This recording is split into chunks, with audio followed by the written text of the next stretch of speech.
Hello, hello, hey, sweet people. Welcome to another episode of Inglês Nu E Cru, Rádio. My name is Foster, and as always, I am here with the one, the only, Alexia. Alexia Souza. Alexia, how are you doing today? I'm doing great. What about you? I'm doing great, and a new part of our show every day. I miss you. Oh, I miss you, Mama. Are we gonna say this until we see each other again? We already say it, so I just thought it would probably be a good thing to say on the podcast too, because I also miss That's very true. all of our students and people that we get to see in person in normal life. That's very true. Yeah. So for the last few days, we have been talking about different aspects of the new worksheets that we just released for Inglês Nu E Cru Rádio. And today, I want to talk about a specific area of English, a specific area of the worksheets that I really don't want to talk about, but I think it's very important. I know why you don't want to talk about, but yes, it's very important because unfortunately, there is no language without grammar. Yeah. So if you have listened to this show for a long time, you probably know that we are not big fans of your traditional grammar, like grammar in textbooks. The book is on the table, that kind of thing. No, you're not. And I mean, I've been to one traditional English school and we learned grammar there. But if you ask me anything about grammar, I wouldn't know how to answer. That is true. I've asked Alexia a lot of things about grammar on this show I have live, no idea. and she normally does not know what I'm talking about. Yes, it's not that I don't know how to say it. Like, I think that at most of time, Emma, most of the time. Most of the time. Oh my God. Okay. Most of the time, Just I get it just right. a quick note But for let our me listeners. just Can I give you a quick note? finish. You already are. Okay, thank you. A really cool thing about this worksheet, Not fair. Alexia's mistakes. So this week I have been reviewing and adding notes to every single worksheet, and in almost every episode, I have to write a note that says, star, Alexia should have said most of the time. And you will never make that mistake again. I'm speaking to our listeners because Alexia has already made that mistake so many times. Okay, Yes. Please continue. No, I completely forgot what I was talking about, seriously. Okay, fantastic. So, Alexia, what I wanted to begin with today is something that you already have, and probably a lot of our listeners already have this capacity, but it's one of the most important things that you can develop for your English. Do you know what I'm talking about? I might, because if you say that I do it very nicely, very good, it's something with like guessing or intuition. Exactly. So I'm talking about grammar intuition. So let me unpack this concept a little bit. So essentially, grammar is just a collection of rules that we create to explain the way we talk. So let me repeat that. The only thing grammar is a big collection of rules that humans create to explain the way that humans talk. Drop the mic. I'm done. That was our last podcast ever. So we have all of these rules in English, where to put a comma, how do you do quotations, prepositions, syntax, word choice, all of this stuff. And we have thousands of rules in English. But the secret is you don't really need to learn the rules. because they're very difficult. They are very complicated. They will take you years to understand and master, but you can know the rules intuitively without actually studying them, if that makes sense. Yes, it does, because that's what I do. And that's exactly what I was trying to say before someone interrupted me. Who interrupted you? You. Okay, do you want to say more about grammar intuition? It's not that I don't know grammar. I know it's inside of me, but I don't know, like, what's the difference between this and that, and when to use it, and how it goes. And I need to learn that because of many reasons. And no, if you learn and you understand what you're doing with your phrase, with what you're doing right now, you'll be fine with grammar. Yeah, that's essentially the point. So I think this is a much easier concept to explain when we look at some examples. So most people probably already have an idea of this, but there are like 5 or 6 big areas of grammar. And probably the most important, in my opinion, is syntax.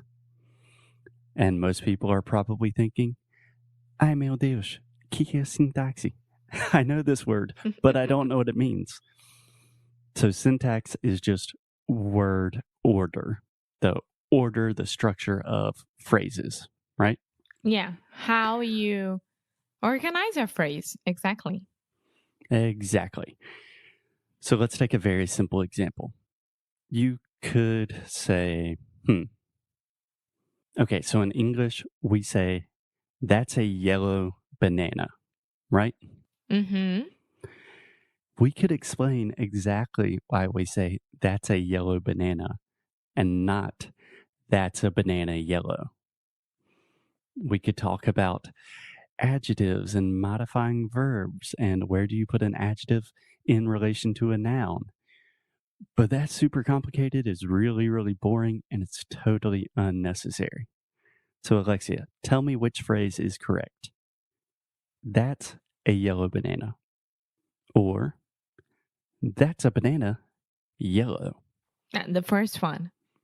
Yes, of course. The other way of saying the right one, that banana is yellow. Exactly. Or let's think of another example. Tell me which phrase is correct.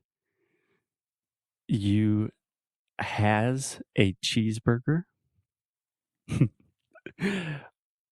And the second phrase, you have a cheeseburger. It depends. Do I have it now, or did I eat it before? Okay, let me repeat this one more time. Think about this one, Alexia.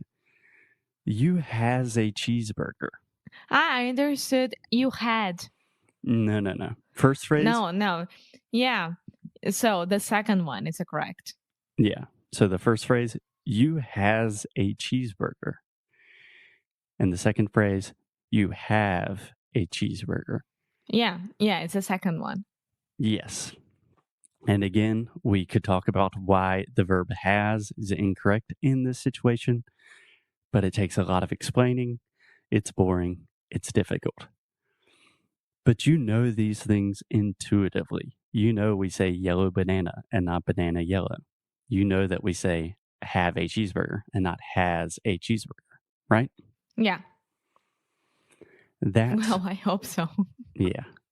That's grammar intuition.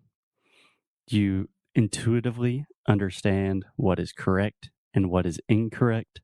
You don't necessarily know how to explain it. But the beautiful thing about grammar intuition is this is the natural way that humans learn languages. When I was learning Portuguese, I always asked people grammar questions. So I asked Brazilians, like, por que você falou eu fui pra praia e não eu fui pra praia? Eu fui à praia. Okay, whatever. I'm correcting you. Thank you. But Brazilians do not know. Okay, well, maybe they do know intuitively, but most Brazilians say, não sei, cara, eu fui à praia. Most people will not say, well, it's because it's the first person singular and not the third person singular, and you're speaking in the past. It's just a natural thing that you do, right? Yeah. Yeah. So that's what you can cultivate with natural conversation, with analyzing text, with reading and listening at the same time. That's one of the biggest benefits of the worksheets is developing this capacity to intuitively understand grammar. Does that make sense? Yes, it does. And again, it's not a magic trick. You're going to have to work your ass off to get it to this point. But it's a good way to begin and to start studying and getting your English to the next level. Yeah, absolutely. Okay, so the next point about grammar, you are going to master prepositions. So No, God. before COVID-19, we did a challenge called Prepositions Perfection. So for 30 days, we talked about many different aspects of prepositions, how to use them effectively in English.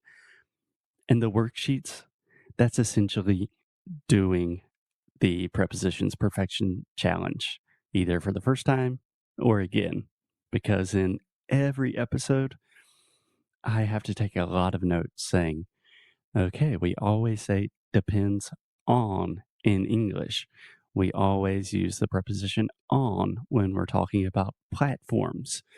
All of the most important preposition rules you will learn naturally in conversation, in context. It makes things a whole hell of a lot easier. Yes, it does. And this is a point, this is a subject, prepositions that I am still practicing and learning and getting better. And of course, the prepositions perfection challenge, it helped a lot. But when I listen to the audios from Inglês Nu E Cru Rádio, and when I see the worksheets and I see how many times I got a preposition wrong, I understand how much important it is and how much the worksheets will help a lot with that. You understand how important it is. Yeah. Exactly. Okay, another grammar point, and this was actually a point that I realized because of Felipe. I was wondering if he would make quote, como é que se fala entre aspas? Quotations? Yeah, in quotations, like the same mistakes as I do, because the punctuation in Portuguese is different than in English. Yeah. So most of you It's have crazy. probably already heard Felipe talking on the podcast, or you've heard us talking about Felipe. But Felipe works with us, and he is doing most of the transcription for these Actually, episodes. 1 year today. Yeah. Feliz aniversario, Felipe. Felipe's been with us for 1 year. Yay, Felipe. We are very, very grateful. Yes, we are. So when Felipe was transcribing the first episodes, in each episode, he would leave me a lot of comments asking about punctuation in English. Because, like you said, punctuation in English and Portuguese are very, very different. And punctuation is a difficult thing to learn. Most of the time, I would recommend it's not the most important thing to learn because you really only need punctuation for writing.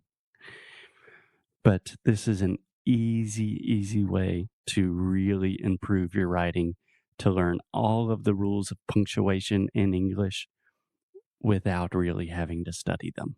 Yeah, and that's very true because once I started to write the worksheets a long time ago, Foster would have to go and correct every single punctuation from my worksheets.